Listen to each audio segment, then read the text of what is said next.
Welcome. Before we get started, I just want to kick off with a couple of house rules and some things that are happening right now. So we will be recording this session. I have to notify you guys of that fact. However, please note that we will not be recording anybody's faces in the audience. So if there's any challenges, then please have a conversation with us at the back. But we will be recording this session. Now, before we kick off, we always start all of our meetings here at Belco and Liberty with a safety moment. It's ingrained in our culture here. It's part of our everyday activities.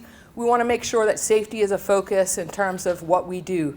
So for me, we're having a meeting here. We've got a lot of guests. It's to understand what should happen if a fire alarm goes off. And that is, we have to exit out of the room here, make a left, and congregate out in the parking lot. That's our muster point in case the fire alarm goes off. So please take note of the exit right here. Make your way slowly and cautiously if that should occur. Yeah? So again, welcome to our open house. This open house is with regards to our apprenticeship program, and it's something that we're really excited about here at Belco. And we do have an apprenticeship program in the Liberty space, and what do I mean by Liberty? Liberty is our parent company here in Bermuda. We have a number of sister companies. We are actually sitting in one of our sister companies' meeting rooms right now, and that is the Regen showroom. So we have other companies such as Air Care, IFM, Facilities Management, IEPC, which is Engineering and Contracting, and we've got a new addition to the family, and that's Fuse, and we're definitely getting into the renewable energy business right now. So tonight we're going to be focusing on the Belco apprenticeship. My name is Shelley. I'm the Managing Director with responsibility for transmission, distribution, and retail. And I have a few other honorable guests here who will be speaking. We have our president, Mr. Keynes. We have Nadir Wade, who is our Managing Director of Bulk Generation. We have a number of our apprentices, former apprentices, and current apprentices as well. And we have some of our HR folks as well as our communications team here. And I just want to give a big shout out to those teams who have put in a lot of work and effort in terms of getting this kicked off tonight. So with regards to the apprenticeship program, again, talking about Belco, my remit is on transmission and distribution and retail, and we have 2 licenses within Belco. My responsibility is for the TD&R license. Nadir's is for the bulk generation license. What does that all mean to you? Essentially, on the TD&R side of the business, which is going to be our focus tonight in terms of who we're trying to look out for, is linemen, our jointers. I did mention that Belco as a business has 2 sides of the business. One is the bulk generation side of the business, and one is the transmission, distribution, and retail side of the business. I am responsible for the TD&R license. So who is involved in my team?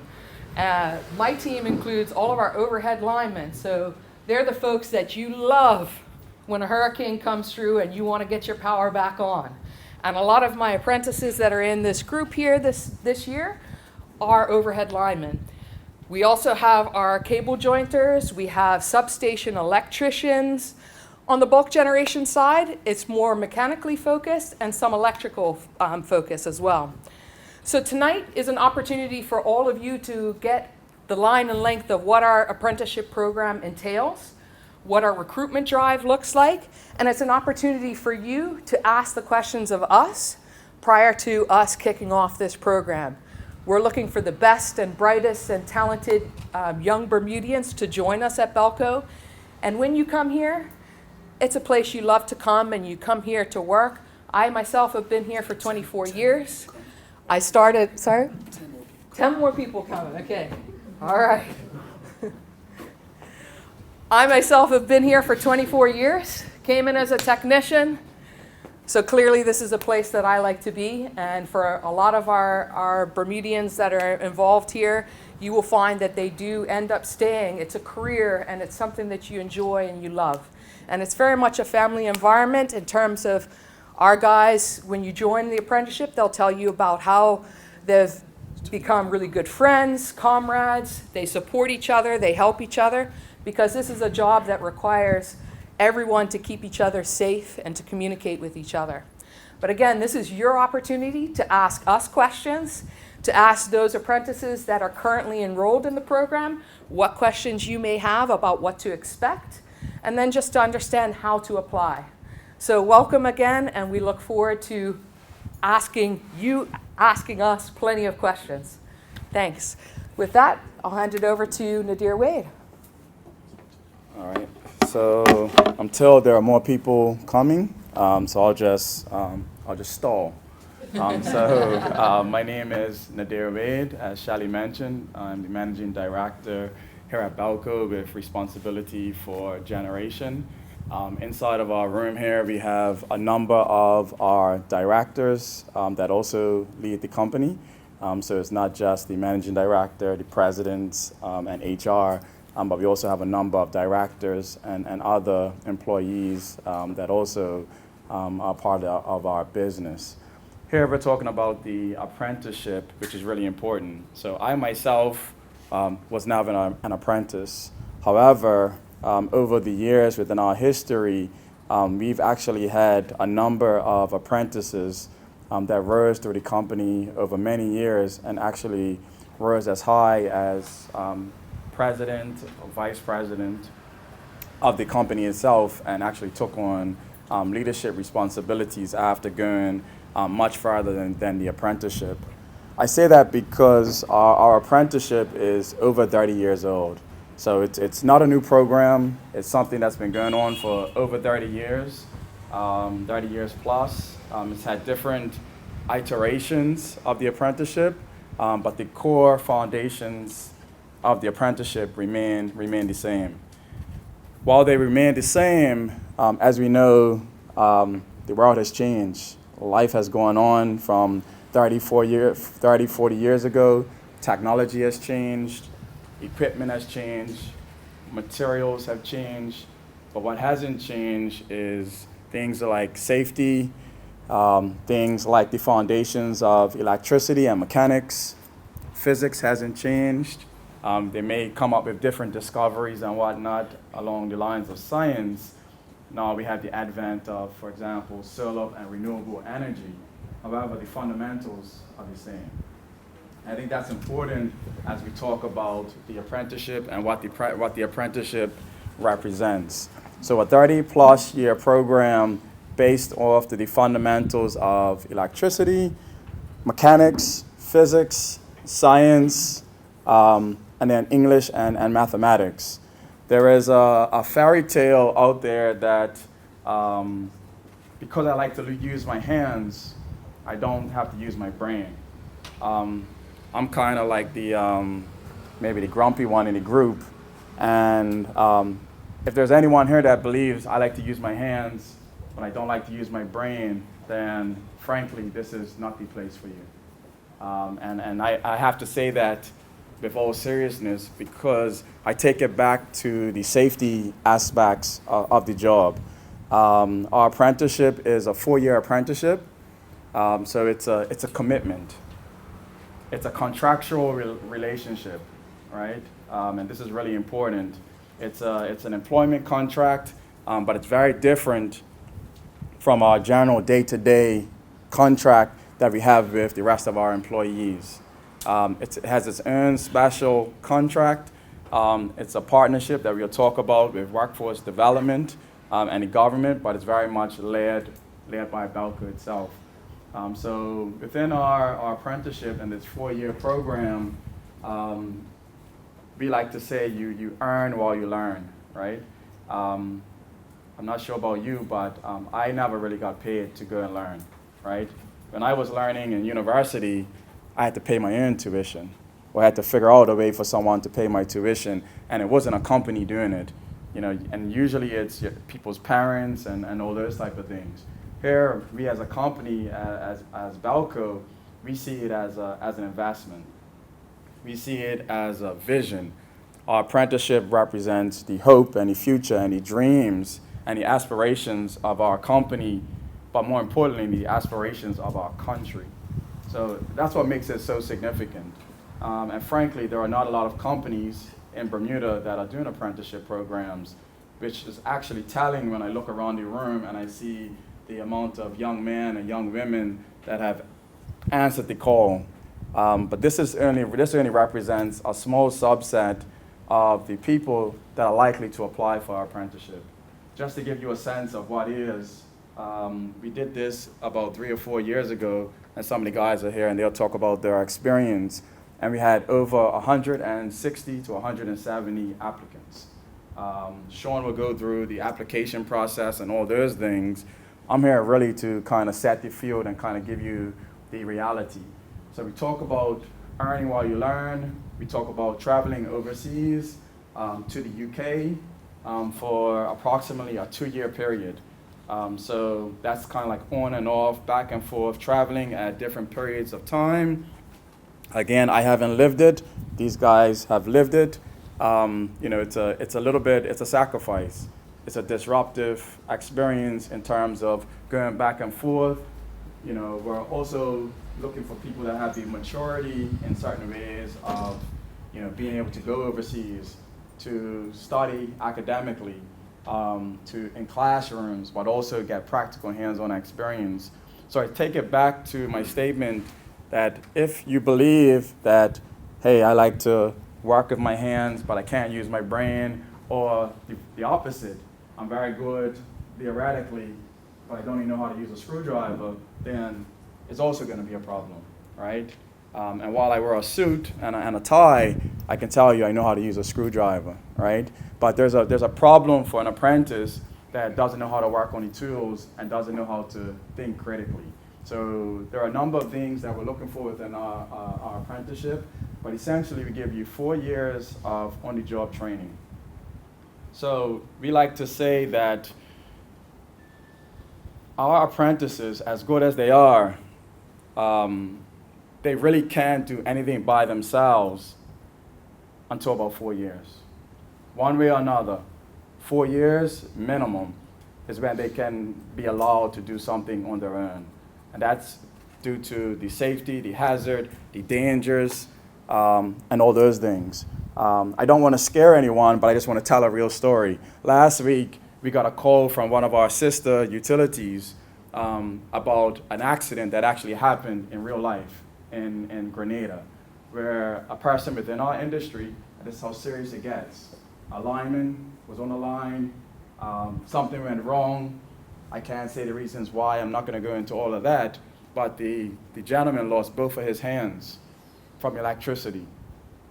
Both of his hands gone, his entire body burned.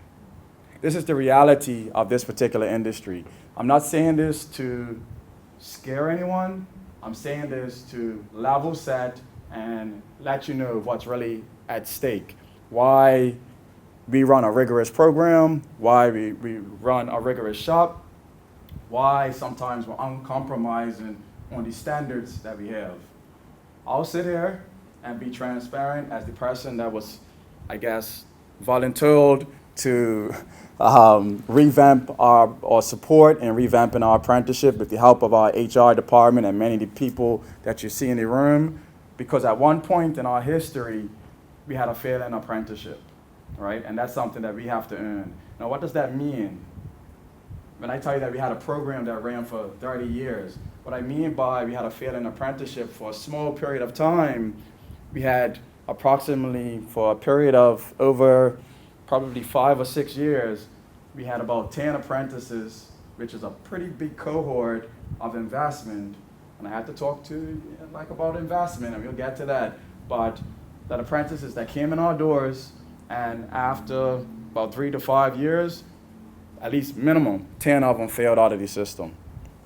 Either failed out on academics because they couldn't handle the rigor overseas, failed out because disciplinary issues inside the workplace, failed out because of simple things like attendance and calling in sick every 2 seconds and playing the fool and and all the things that end up on my desk when everything goes wrong, right? So we had that, and then we had to reflect on ourselves. And what did we reflect on? We reflected on the fact that we dropped our standard. We dropped our standard in terms of our vetting process in an effort to make it more palatable for people to come into our environment. And that was a disservice that we were doing to ourselves for the exact same reason that I told you that a guy last week in another country just lost both his hands and has burned over half his body. So to drop that standard is not something that we should have done. It's not something that we will continue to do. It's not something that we did 4 years ago.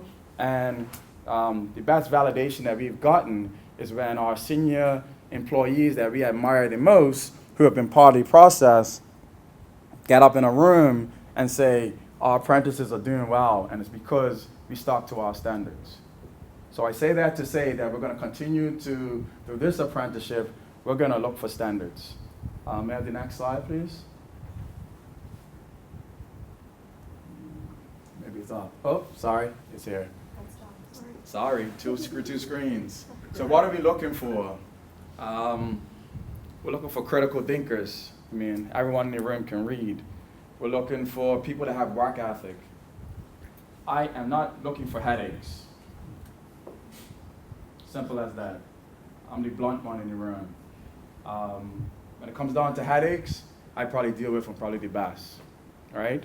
And I don't say that as an ego thing. It's just that I'm very direct when it comes to dealing with headaches, right? And we have a mission as a company to basically not allow headaches in the room, not allow headaches in our environment because of all the reasons why. And these young men and young women that are part of our apprenticeship now, they actually represent a good standard. And we're going to keep that good standard in the next apprenticeship. We're also looking for people that can exhibit teamwork. Teamwork is important. If there are individuals here that, and it's cool, that have issues working in teams, working with people, got prickly personalities, and don't know how to maneuver to work with other people, and that involves communication, being able to give advice, but also take advice, sometimes give direction, take direction, sometimes lead, sometimes know when to follow, to make the right decisions. If you have problems maneuvering all those type of things, then I'm not sure this environment will be good for you, right? I say that with all due respect and honesty, because there are, I think within TDNR we have what, 90, 100? How many employees? 118. 118 employees. That's 118 different personalities, 118 different perspectives, kind of some guide rules in terms of how we work, but people have to be able to function amongst other people. So if that's not for you, then this program is actually not for you. This industry is not for you. Because if you can't work in teams, then you can't actually be successful. We need to be able to communicate effectively. We need to be able to watch the next person's back. And we really need to be able to kind of get the job done effectively and efficiently. So that's kind of some of the things that we're looking for. We're also safety mindset. I just told you why, right? Everything, we started this talk from Shelly with a safety moment. That's something we do as part of our culture. We're very serious about safety, right? When there's a safety problem, it's not always about a blame game, but it's also about lessons learned. But it's hard to go through a lesson when someone's lost 2 hands, right? You still have to do it, but that's a little bit too late, right? So we try to be safety conscious up front. People that are able to perform strenuous activity. I mean, I sit at a desk with a computer using these hands, right? These are soft hands, right? These guys over here are out there working out the field all day with tools, in the heat, right, in some very precarious positions. Look at them, I see every single one. Well, I see them all in the gym, right? They're always in the gym, right? I'm not sure that's for the job or for other things, but these guys stay in the gym, right? But I like that because when you go in other jurisdictions, people that work in this industry, the linemen, the fitters, the jointers, these guys look fit, right? When they show up to work, they show up with a backpack almost looking like Army reserves ready to go to war, right? That's what this job's about. So when someone's calling you out to work, and a lot of you are younger right now, but eventually, you know, you have wife and kids and this, that, and the other. Naeem knows what I'm talking about. You get that call at 2 a.m. in the morning, you gotta get up. You gotta answer the call. You gotta leave wife and kids and girlfriend laying there in the bed, and you gotta go out there and answer the call. Right, Julian? Sure. Yes, sir. Right? So we're looking for people that have the mental fortitude to be prepared for those type of situations. Because you don't know what you're walking into at 2 a.m. in the morning. But if you're on call and it's late night, then you gotta go to sleep knowing that you might get that call. So you have sleeping with one eye open, right? And that becomes a lifestyle, right? So what we're talking about is a career, right? I wanna be very clear, this is not a job. Anyone looking for a job, this is not it. This is a career, right? And it's a difference, right? I know a lot of people out there looking and hustling for jobs. All due respect to you, but this is not a job. This is actually a career opportunity. We have a number of people that have been in this company. Shally mentioned 24 years. Shally's a veteran, right? I've been here for 12, 13 years, so I got to try to catch you up. But, you know, we have a number of people that have kind of, you know, stepped through these things in terms of what are we looking for. People that are reliable and able to manage situations. Extremely important. We talk about craft skills, you know, electrical, mechanical, line workers, cable jointers. These things may not mean much to you, but it's really hands-on learning and application.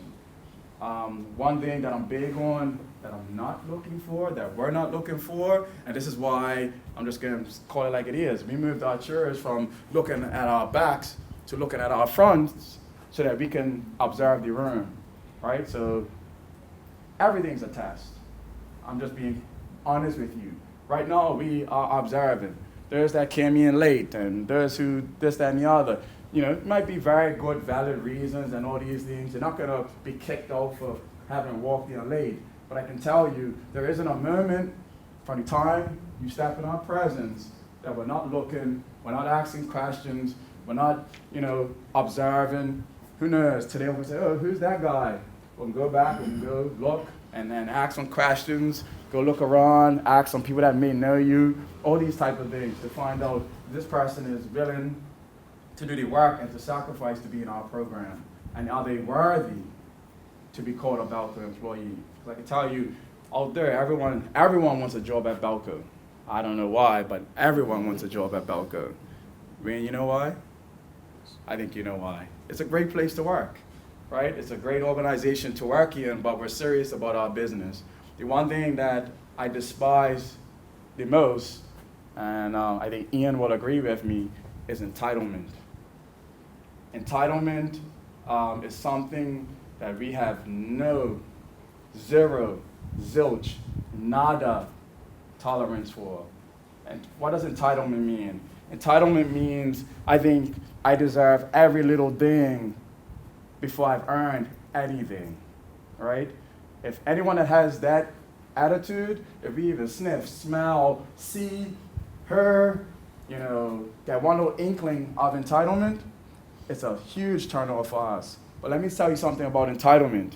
You can't hide it, right? Those that have it, they naturally exude it, right? So if there's entitlement here in this room, by this party process, we will find it and we will weed it out, right? And I don't say that to discourage you.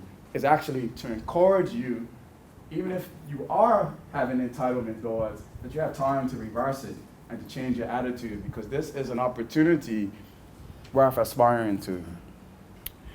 In addition to that, we look at some of the key things that we're looking for in terms of our next era apprentices. I told these guys when they came in 3-4 years ago that they weren't going to see a Balco that all of our older workers and all our older employees were going to see. Did I say that? Yes. Has it been true to some degree? They're starting to see it. Yeah? What I mean by that is that the industry is changing. The customer expectations are changing. The technology is changing. The world around us is changing. So therefore, we also have to pivot and change as a company. What that means is that our employees and the way we train, the way we develop, the way we do things is also gonna change. these guys right here, what they already know, they're already asking us for it, is something that we call multi-skilling, right? And I'm putting it there because, these are the legacy things that we have to talk about in order to change our company. A person that's been here for maybe 30, 40 years ago may not have been interested in multi-skilling. I can tell you these younger apprentices are interested in multi-skilling because skills are the things that actually nowadays are what keeps you in a job. But I want to be clear that if I go back to entitlement, there is no such thing as job security, right? So anyone coming here and thinking about Balco as an opportunity for job security, wash it away. I encourage you to wash that entitlement thinking away. There's no such thing as job security. There's skill security. If I have skills and I can do 6 things and you can do 2, then guess what? I'm better than you. It's that simple. So our apprenticeship is bred on competition, right? And I want to make that clear. It is a competition. It's a competition to find the best, the brightest, the most excellent, right? But I also have to give encouragement. Just because you don't make the apprenticeship doesn't mean that may be the end for you. I can give a story about a young man that recently has gone and joined the apprenticeship for Balco. He went with these guys in the apprenticeship 4 years ago. He didn't make it. But somehow he figured out a way to show his grit, show his ability, show his acumen, and now he's going off to England 3 years later after these guys. So the opportunity, just because maybe you don't make it the first go around, doesn't mean it has to end, right? If someone slips up, then someone slips in, right? So I want to make it clear, but we are looking for what we're looking for. We're being unapologetic. I think, we accept that many of those that are looking for the apprenticeship may be of a younger age, talking your 18s to 25s. People actually question, do we have, we put preferred 18 to 25. If I'm 30, should I apply? Apply yourself. I know of an apprentice that became an apprentice at 35 years old. That person made some major sacrifices in order to take that apprenticeship, right? So I want to be clear that there's some element of sacrifice here, right? This process that Sean's going to take you through is built off of sacrifice. It's been designed that way. If you're not willing to sacrifice something in order to be a part of this program, then this program is not for you. I want to be clear about that, because in order to achieve and to get something for the longevity, there has to be some element of sacrifice. Is there anything else from me, Stephanie? No. So I'd like to kind of hand it over in honor of the partnership to which our apprenticeship is. I'll be open to questions, but I just want to bring Mr. Jason Butterfield up to say a few words, because our apprenticeship, while led by Balco, is actually also a partnership with Workforce Development. So please come up, Jason, and I acknowledge Ms. Chapman as well. Good evening, everyone. Jason Butterfield from the Department of Workforce Development. I'm a training and assessment officer at the Department of Workforce. So here, with our apprenticeship program, we are governed by the National Certification and Apprenticeship Act 2004. How it starts is we receive a recommendation letter from Balco to say that Mr. X or Mr. Y is interested. They show aptitude, they show potential, they show great interest in with Balco, and they show the ability to become a grade 1 technician. Here it is, we formalized a legally binding contract between the employer and the employee, which each individual will sign off. Once in the contract, it has practical training hours, it has theoretical training, it has examinations part on there, and it also has other competencies that you must complete throughout the apprenticeship. Also, with Workforce Development, I come to Balco once a month and sit in with the meetings with the apprentice, and we can discuss, with the apprentices and the supervisors and the training manager, we discuss updates, progress, and assignments due, and if any issues arise during your apprenticeship. Also, the training and assessment officers, we provide coaching and mentoring during the whole apprenticeship. Belco, as you can see, is the largest apprenticeship, has the largest apprenticeship in Bermuda, and we continue to work with Belco with the apprenticeship program. Individuals will learn locally and overseas and gain work experience and on-the-job training. And most of all, you will learn and earn during your apprenticeship. At the end of your apprenticeship, you receive the Grade 1 Electrical Technician qualification, and also workforce development gives you a certificate of completion and competency and proficiency. Also, in the end, we are pleased to work with Belco, and we want to continue working with Belco and assisting all tradespersons in Bermuda, providing quality apprenticeship for a sustainable workforce.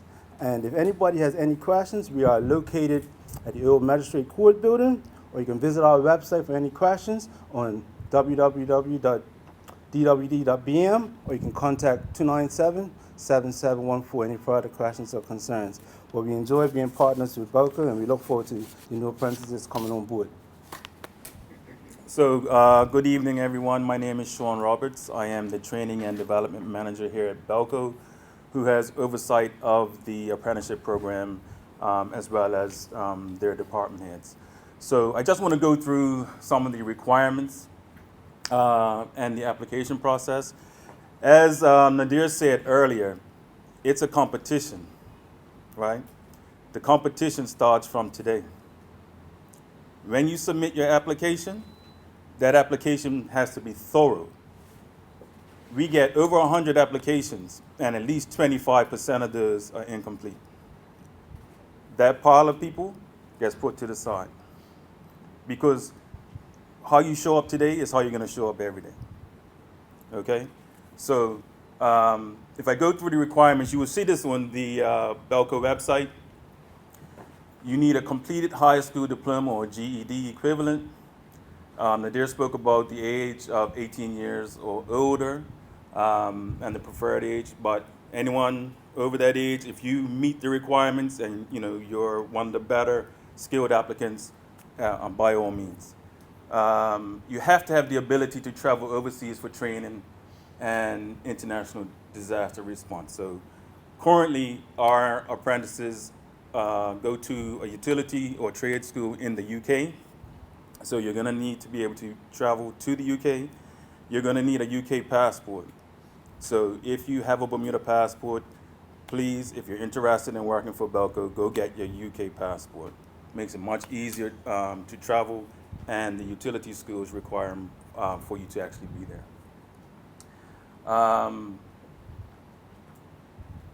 You see at the bottom, ability to successfully pass a drug test. I have to emphasize that. We do drug tests here as part of the application process. It's not punitive. We're not doing it to punish anyone. We work in an industrial environment, and everyone has to be safe and has to have their wits about them. So we will be drug testing at some point during this process. The application process is an online application process. So again, you're going to belco.bm, you're clicking on the link, and you're supplying your information at that link, including attaching a 500-word essay. And that essay, it says written, but you can type it and just upload it. Your resume, 2 personal references, not by any parents or family members.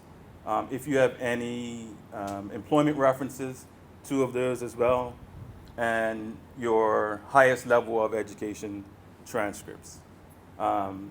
This whole process is started September the 23rd. It's going to end on October the 18th. That's to give people enough time to actually hear what it is that we're doing, and then to gather all the information that you need and submit it. After the applications are submitted, there will be initial vetting and shortlisting.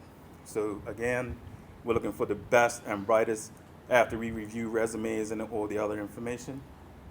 There will be a theoretical test, which will be 30 multiple choice, 5 short answers, and 4 long answer questions.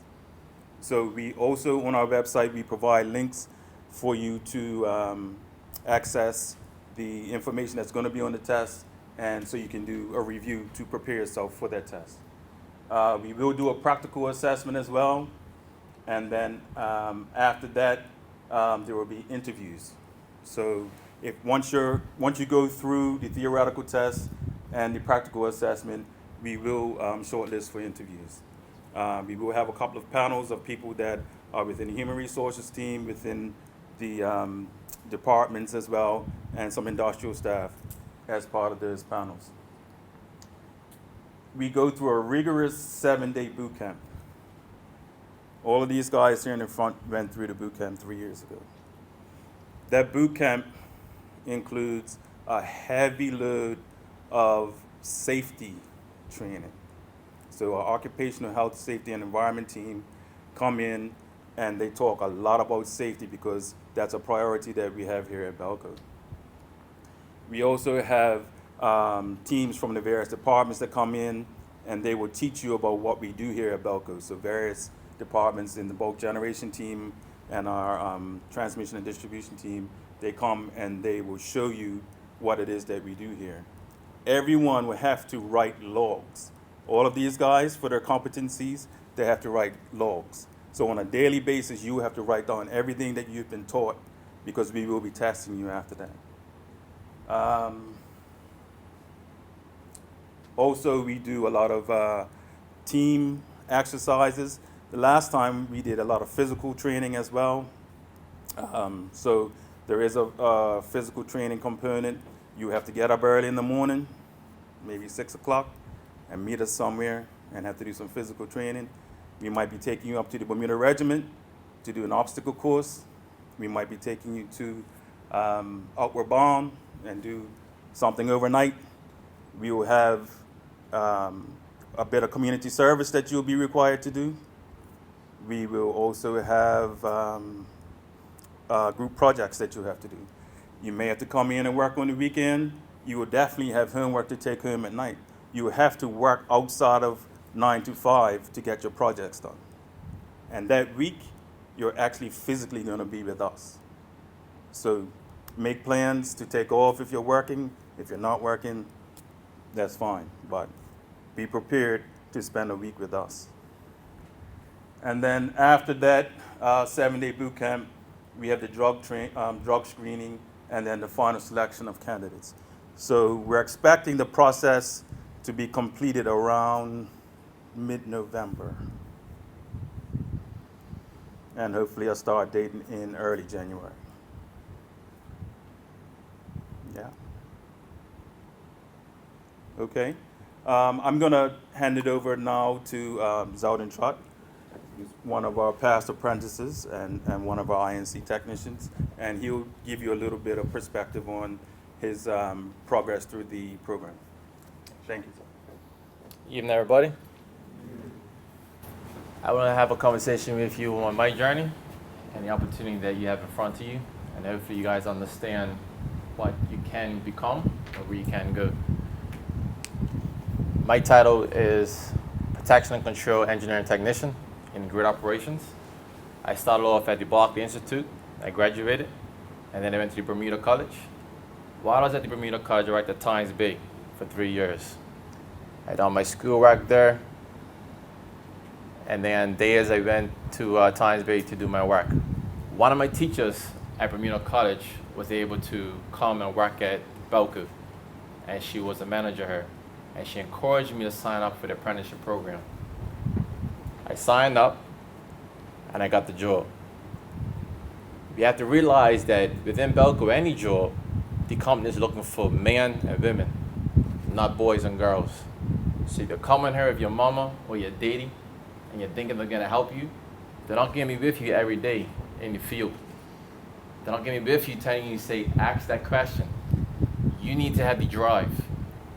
You need to understand to open your mouth and to ask a question to understand what's being shown in front of you. And that's what Belco is looking for. They're not looking to drag you along and help you learn a process without you being a part of the process as well. I see a couple of you in here with notepads, you're writing notes down and all there. I encourage that. You need to listen and understand what we're telling you, because this is your future that we're trying to help you to progress and to grow and hopefully be successful in. Balco is a place that majority Bermudians are in. We're a company of Bermudians. When I came in as an apprentice, I came through, a lot of the older guys talked to me. The door was open. And a lot of apprentices know now that they could come in my office and ask me questions whenever they want. My door is always open. You can ask any one of them. And if I can answer the question, I'll try to point you to someone that can answer the question for you. Through the apprenticeship program, I was a fitter in grid operations. I think Shady called it a substation electrician. There's many different names in many jurisdictions. I had the ability to go to Alberta in Canada. And when the winters is like minus 40. It's an experience. But attention to men. You could go to England where they go now. You could go to Canada. They might send you to South America. But wherever it is, you're going to learn. You're going to meet different parts of the world, people that live in different parts, and have a growth of understanding of not just Bermuda. That's what Balco brings. They open your horizons. Grip a hold of it. Understand it. When I finished my apprenticeship, I became a grade 1 fitter. I worked my way up to a specialist fitter, and then I had the opportunity, and Balco had a need to have a protection department. And I had the opportunity to start that protection department with certain individuals that had a vision of where they wanted Balco to go. So now I am a supervisor of that department, and we're responsible for all the protection across all of Balco's network, whether it be in the plant or out in the field. So the opportunity in Balco is great. If there's a need for it, you could go that direction. But it's up to you to see that and to understand that. And someone said competition is always healthy competition. No one's telling you to knock a fellow guy down, but encourage each other. Hey, look, man, you got that job done. How did you do that? Help me understand that. If you need to stay after 5, I stay behind with many apprentices to help them to understand something. I could come in early, before 8, to help you understand something. Understand the opportunity that you have. I have many guys that graduated high school with me that whenever they got 4-year, 5-year, 6-year degrees, came back, couldn't get a job in the industry that they got the degree in. Or if they did, they didn't like it because they never done a hands-on experience with it. Or they were pigeonholed because the company didn't help them grow. I have many certificates today. I have certificates in AutoCAD. I have certificates in fiber. I've been trained in the UK. I've been trained in America, many different places of certifications. So understand the opportunity that you have in front of you. You can either go away to college and spend thousands of dollars and hopefully enjoy what you do for the rest of your life, or you come Balco, where Balco will pay you to learn. How many places you go to do that? That will actually pay you to understand a degree and to go away and learn and have a career that you can enjoy for the rest of your life. So at the end, we're gonna have questions. I will encourage you to ask questions. Ask myself or anyone on this panel a question to help you understand what can you get out of Balco. Be a sponge and understand the opportunity that you have in front of you. This time I encourage the next apprentice to come up. I believe it's Eusebio. Thank you. Yeah, so my name's Eusebio Blankendahl. I'm over here at linesman, current apprentice. So obviously I went Berkeley as well. After I finished Berkeley, I went Bermuda College. But as I was in Bermuda College, I had a kid, so I stopped school for a bit, got a job, worked, and then I ended up working for BUE. So as I was working there for a bit, I was like, you know what, this isn't what I want to do for the rest of my time. I said, I need to take the next step.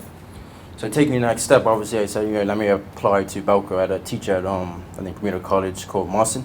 So he encouraged me, put me in contact with somebody in Balco, and I was able to, get some insight, different things like that. So obviously, my drive, and me actually wanting to go and do better for myself, is what's going to help you along your way to get into the program at first. After that, I joined in, we did the 7-day boot camp. And yeah, boot camp was, I wouldn't say intense because I was already playing football fit. But if you're not fit, I encourage you to get fit now. So obviously, wake up early morning, teamwork as well, working with my colleagues, Fernando, one of my very close mates, working with him is always a pleasure, always bouncing off, ideas, different things that we have to do every day. Even though we don't work in the same department, but we renovate the school together. So it's been very nice. We've done a lot of, different things together. So, back to the program, just understanding, what you want as well coming into the program. Don't just come in and thinking, okay, yeah, Belco is a nice place to work. Let me just come work Belco. You have to actually be in the mindset every day. As Nadir said, it's a very dangerous place to work. It's not just, oh, I'm going to wake up today and, work. It's never going to be like that. So always make sure you're in the right mind space. If you're not in the right mind space, then you have plenty of time to, I think October 18th is when it closes. Plenty of time to, get your mind right. Actually, do things, ask questions. Asking questions is important. Anybody in my department would know I ask him those questions. I ask him those questions. But it's always good to be safe than sorry. So, that's for me. I like to, understand everything that I'm doing. So with the boot camp as well, it was nice. We also did, I think we stayed overnight in Paget Island. That was a very, weird experience because, you're spending time with people that you only met like probably a week ago. So even sleeping in a tent with them, it's a little different, but you gotta get it done. You gotta get it done. So after that, then we also started this program called EIT, which is like a little, how can I say? It's like a little beginner course, like a little engineering course that we did. Helped us before we renovate the school and different things like that. So that was nice as well. Then we renovate the school. I think that the first time we renovated was like 3 months. So that was a very long time. Obviously, I don't know if any of you guys have kids or you guys have responsibilities back at home, but obviously it's a big sacrifice. Make sure you have everything in order as well. Get that British passport because you don't want to lose out because you don't have your passport. That's a sad story. So after that, the school was actually very, very helpful. I would say the school that we went to, it pertains to what we do every day, but it's not the exact same, but you have to actually take the principles and, the understanding the theory of everything. That's basically the main part of why we renovate the school. To get that, you make friends away, you get different experience, different teachers, and, you get travel as well as when you're away, you have little breaks and stuff, so, that's nice as well. So then, I think we have one more course to do and then I'm done. So, say it as well. But, yeah, it's very great experience as well. The teachers away, they help you, show you different things. They actually let you learn and learn things by yourself. So it's not just coaching you along like, oh, do this. They want you to ask questions. Obviously, it's safe. Most times it's a safe environment, so you want to make sure that you try things first. Ask questions. If you don't get it the first time, different things like that is not a big problem. They're always going to help you along. So coming back, working with a lot of people, different personalities and different things, so that plays a big part. So you want to stick to obviously safety first. So obviously, if someone's not doing something safe, you always want to make sure that you're working safe first. After that, you always ask questions. If you don't understand something, ask this person, and try to take a positive from each person. This guy might be good at doing this. This guy might be good at explaining. So you try to take positives from each person. So that's very good as well. What else would I say? Yeah, for myself, I just say big thing is work ethic. So I play football. So always on the field. Obviously, I don't know if you guys play sports and stuff like that, but you always want to be the person who wants to show the best. Obviously, it might come across as cocky, it might come across as being too confident, but you want to actually make sure that you put yourself in a position that's going to, beat other people. It's a competition, as they say, a healthy competition, but you always want to make sure that you put yourself first. Because nobody's going to, if you don't make it, nobody's going to hold your hand and call you later on and say, oh, how you doing? There's none of that happening. It's either you make it in or you don't make it in. There's only two things, so that's what I would say. And, good luck, best of luck to everybody, and, hope the 8 people make it in. Evening, everybody. My name is Jakari Renfro. I'm also an OVA lineman. Oh, shit. Yeah. So I'm also a former Barclayite. When I applied for the apprenticeship, really I was just taking a break from school and went to work for a bit and then go away pursue a degree. But the apprenticeship came up, decided to take the opportunity. You know, it really did work in my favor. I didn't have to pay for schooling. Belka pretty much provides everything you need. The training overseas, I mean, it's not always easy, so don't think it's a walk in the park. Don't think it's a free trip. You know, maybe some days it might be snowing outside, might be frost in the pool, and they're telling you gotta go climb the pool and do 2 hours worth of work on your hooks. You know, it's not always sunshine and rainbows. It's just the way the industry is. The boot camp, it's gonna test you. You know, you're gonna meet some characters. We all did, but you're gonna meet a lot of different people with different personalities.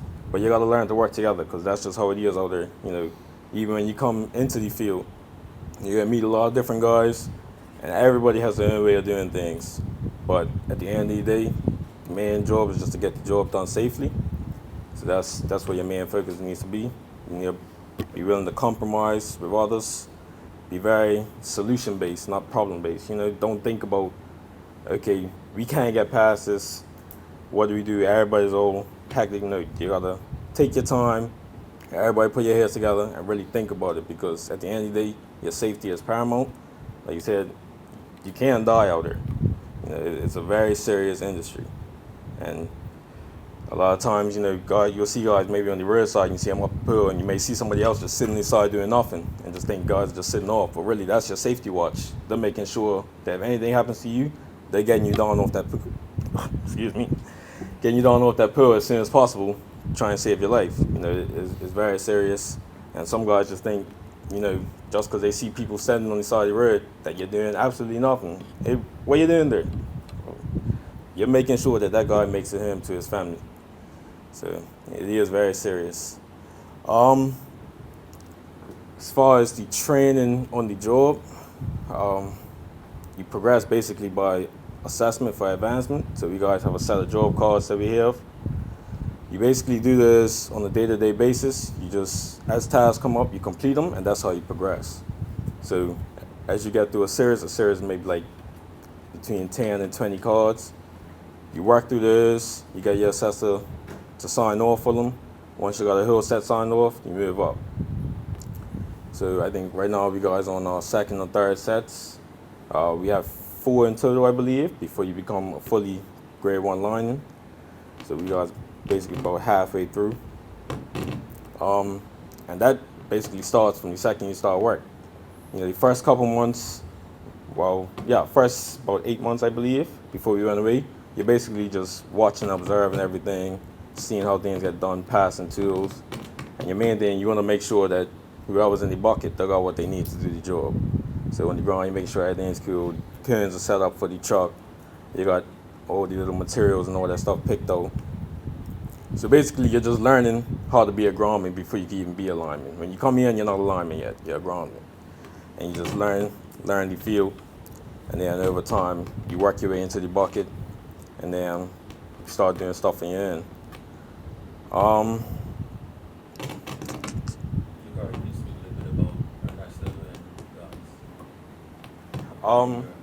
So I think it was 2 months ago, August, we had Hurricane Ernesto.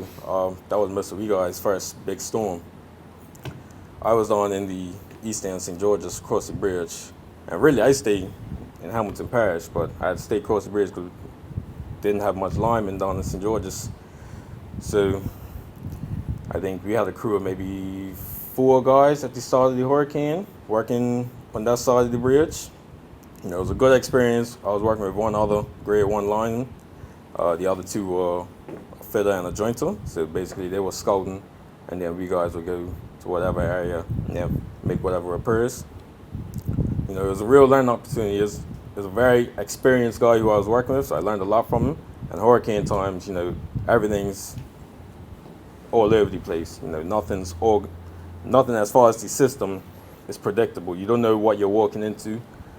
You know, situations can change in an instant, and electricity is very unforgiving. So you want to make sure you're going in there fully aware of the dangers of the situation and just being attentive to what's going on. You don't want to lose your focus at any point in time, because all it takes is that 1 second for you to lose your focus. Something could go wrong. And like I said, not to scare anybody, but that's just really the reality of it. I think our storm restoration lasted about a week. You know, I think some people without power for about that long. So we guys were out there working from sun up to past sundown, really, like long hours. We guys were zombies by the end of it, really. So it's a lot of work. You gotta be willing to put in the hours and just put in the effort, really.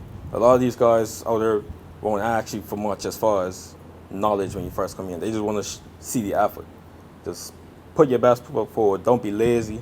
Just do what you got to do. If guys ask you to do something, as long as it's safe and reasonable to do so, senior guys, just pass them the tools, get the materials, keep everything in order, make sure the truck's cool, stuff like that. As an apprentice, that's really your role when you first come in. And then as you work your way up, you get more responsibilities, and then you're able to do more things. So I'm ready to Stop work authority as well. Oh. So everyone knows that you have the authority as well. So basically, stop work authority is when you're on a job, if anybody sees anything that's unsafe, stop the job right away. Everybody takes a break, talks about it, figures out how you can get past it safely before anybody gets hurt. At the start of any job, you have a JSA, which is a job safety analysis. So basically, you list all the steps of the job and the hazards you see when you get on site and how you can prevent those hazards. You have a tailboard meeting, everybody gets together, talks about it, and everybody signs their name on it to say that they understand what's going on in the job, they know the risk, and basically, you know what's going on.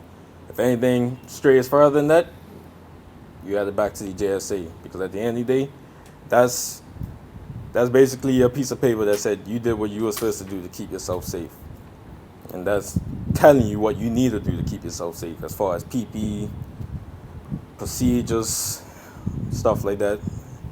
And then making sure that everybody understands that when they come on the job. So if you got somebody who comes on a job after that JSA was done and they haven't been briefed on it, they need to be briefed on it before they join that site, because they have no idea what's going on until they read that sheet of paper that says this and this and this is going on. You need to do this in order to stay safe and keep everybody else safe. Good evening, all. Name's Naeem Griffith. I am a apprentice cable jointer. I've been here a little bit longer than the current apprentices that we have here right now.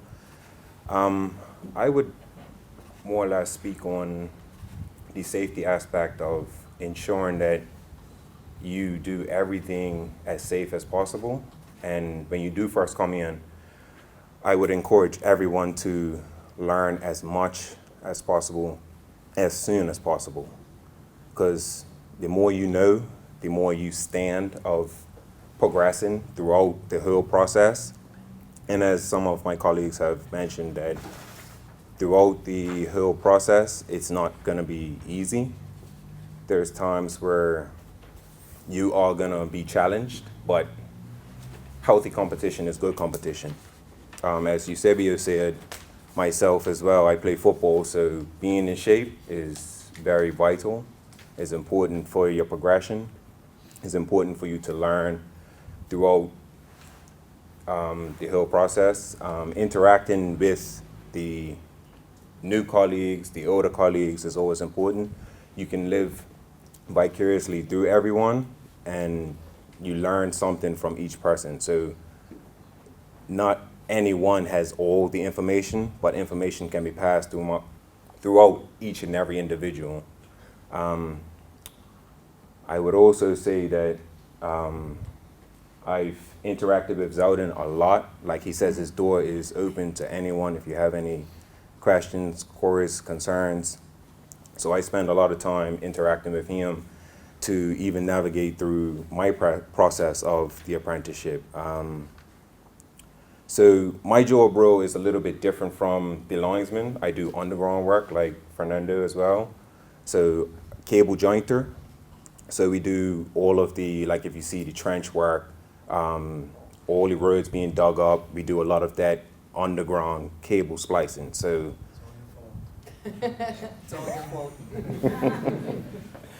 so a lot of things can be our fault, but just know that we're here to fix it. So yeah, so even with the storm restoration, we help alongside with the linesmen to do like scouting throughout the process. Yeah, learn, be willing to learn. As Nadir said, soak up all information, be a sponge, be willing to put yourself out there, really interact with anyone, ask as much questions as you possibly can, because safety is key. It is a dangerous environment, but you can learn. Anybody can learn. So I would more or less just say be open to learn and trust the process. Good evening, everyone. Good evening, everybody. Good evening. First of all, it does my heart good to look in the room and to see so many people present. Oftentimes, we don't hear about the young men and women in this country that are hungry to make a change, to adjust their lives, to put everything on the line. The mere fact that you're here tonight, the mere fact that you said, I'm going to take a risk. I'm going to risk on myself. I'm going to push. I'm going to apply. I'm going to come tonight. Gentlemen and ladies, you should be applauded for that. That is the first step, and you're going in the right direction. And I have to affirm you tonight by saying, making this first step is not only for you, it's not only for your families, it's good for our country. Thank you for coming out, and we believe that there's some great things from each and every one of you. I'd like to acknowledge Ms. Chapman and her team from Workforce Development. Dr. Chapman was my P6 teacher. She still looks like she's 16, and it's good to have my P6 teacher here today. Thank you for coming, Doc, and the rest of the team. The gentleman in the back of the room on this side, with everybody looking very serious, those men are the guys that really run the show. Those men and the ladies in back from HR, they've been watching you as you walk into the room. They're looking at everybody. They're putting names. They're going to take a mental picture of your name. And at the appropriate time, they will make some decisions. This team started making those decisions tonight. When you walk in, they're watching everybody, they're looking, because it is their decision to make. They're not making a decision because they like to be in charge. We have a responsibility for providing power to 30,000 homes and businesses, 65,000 people in this country, an uninterrupted supply of power. The men and women in our company, they are called on when most men and women sleep in their beds, in clement times, ungodly hours.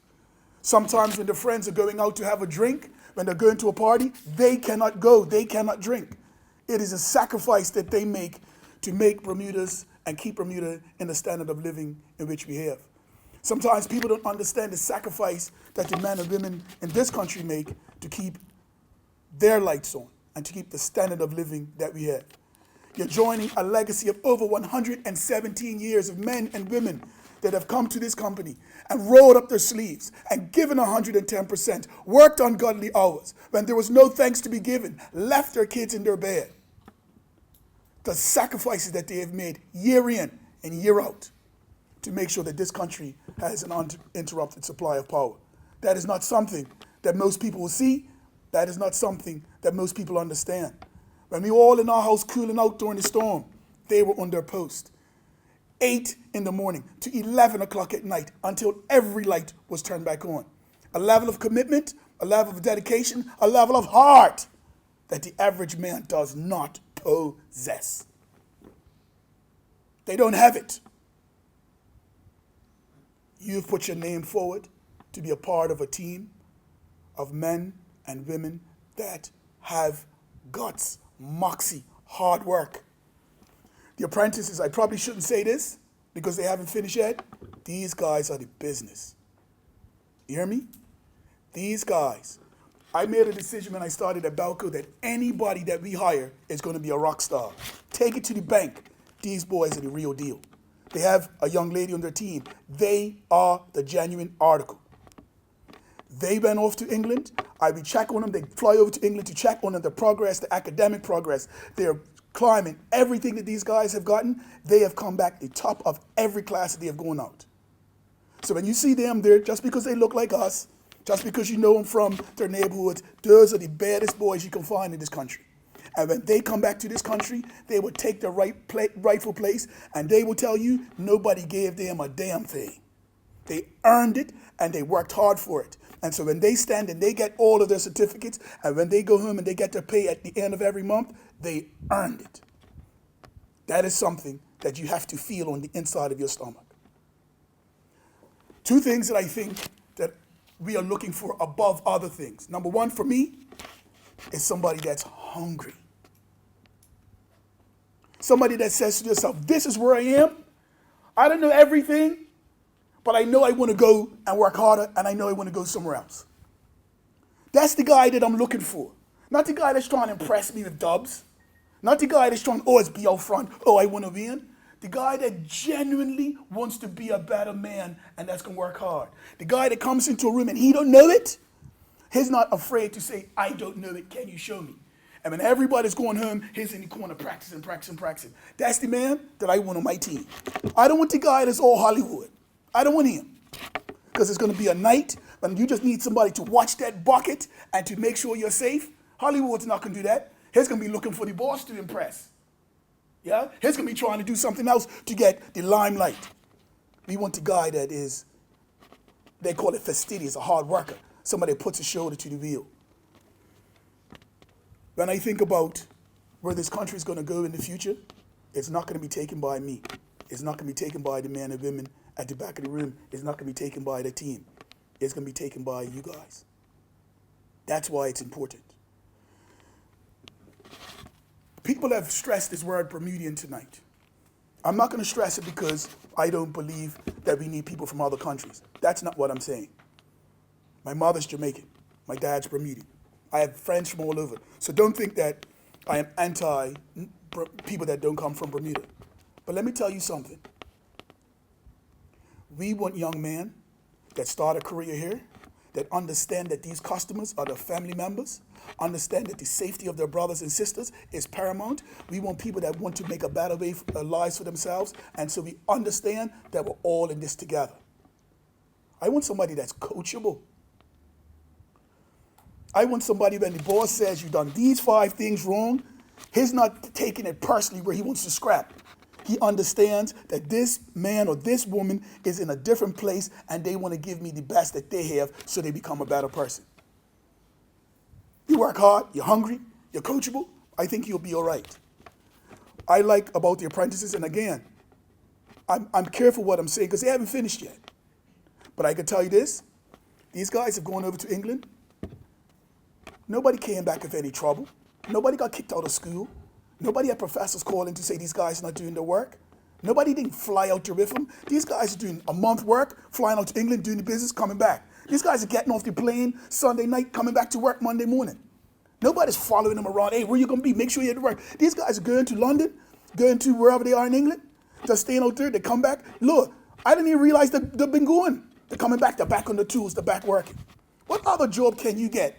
I don't have the exact number, so let me ballpark it. $60,000 a year starting to go to, but you're getting paid to go to school. But you're getting paid to go to school. You're going to school, and you don't have to worry about paying those school fees. You don't have to worry about getting any plane tickets. You come back home, you got a job Christmas. You got a job on the Easter break. You got a job summer. But you're learning from the greatest people in your field. And all we require is for you to give 110%. Think about it. People come to Belco, you know when they leave? When they retire. You want to provide for a family, you want to get a house, you want to get a car, you want to get a boat, you want to be able to travel, you want to educate your kids. That's what we do at Belco. That's what you're coming for.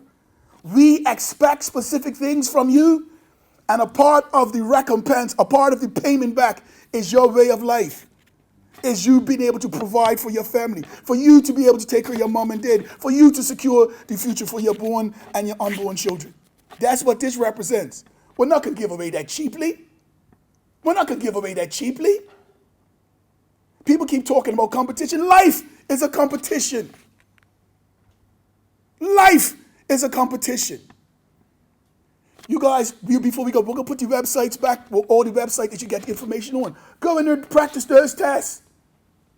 Go online, practice every day. If you're smoking herb, we'll give you enough time to get the herb out your system. You can't come in here with no five paper burner, right? You guys are now got to understand, right? It's not my job to comment on smoking weed. I am telling you that you cannot have a dirty urine to start. I am telling you, you have been given enough time now to get it out your system before game day. No other job is going to give you that opportunity. Pay attention. We're going to give you the opportunity. We know guys smoke herb. But we're telling you now, you can't start with herb in your system. Get it out before the day it starts. So that means tonight, when everybody's burning, you got to say, I'm going to the next level. I'm gotta pass tonight. I'm going to pass the next night. Because guess what? We're not going to change the standard because you're nice, because you did well on the test. Dirty urine, next time, yeah? We're telling you that we're not going to accept your dirty urines. Sort your lives out now. There are some tests that were given. Go online, practice those tests. If you're still confused, you can't get the math, reach out to Mr. Roberts. We'll arrange for you to get tutoring. Let's go back. Fire, police, customs. The biggest thing that they have told us in Bermuda is that they can do two things that the men and women in this country can do. They can pass the drug test, and they can figure out the mathematics. We know that to be not true. You know why? These guys passed the math, and they passed the drug test, and they're from Bermuda. We didn't lower the standard. We gave them the opportunity to prove that they can do things differently. Guess what? In our company, we have to keep the standard high because the standard is not a Bermuda standard. It's an international standard, but we know you all can pass it. We keep talking about the 8 men that we're choosing. I think they're pressure bust pipe. When we have day one, a lot of you won't be here, and that's okay. Because I actually don't believe this is for everybody. And it's good to look at something and say, honestly, this isn't for me. I don't want you to feel bad about it. I don't want you to feel downhearted about it. But there are a couple guys in this room that I see it in your eyes. You want it.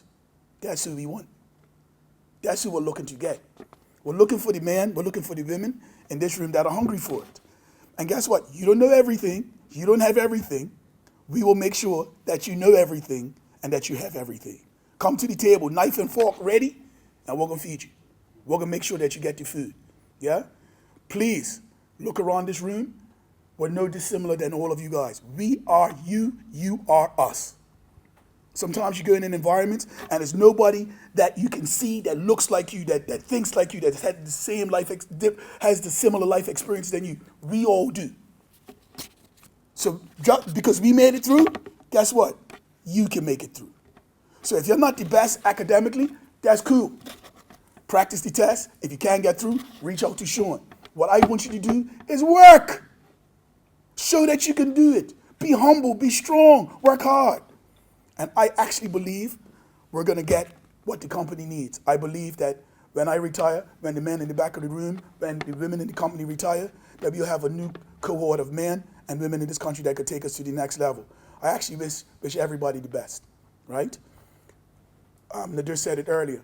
A couple guys can get through on different rounds, and they've gotten through because we've kept the names. Somebody's gotten, somebody gets sick, you work hard, you're number 2 on your roster, guess what? You come in. So don't give up. Give 110%, and if you want it, you might not get it this year, it's subsequent years. But we're not going to lower the standard. We want the best. And I know in this room that we got more than we require in this room. I know that in this room, we got the best of this country. Again, I want to thank everybody for coming.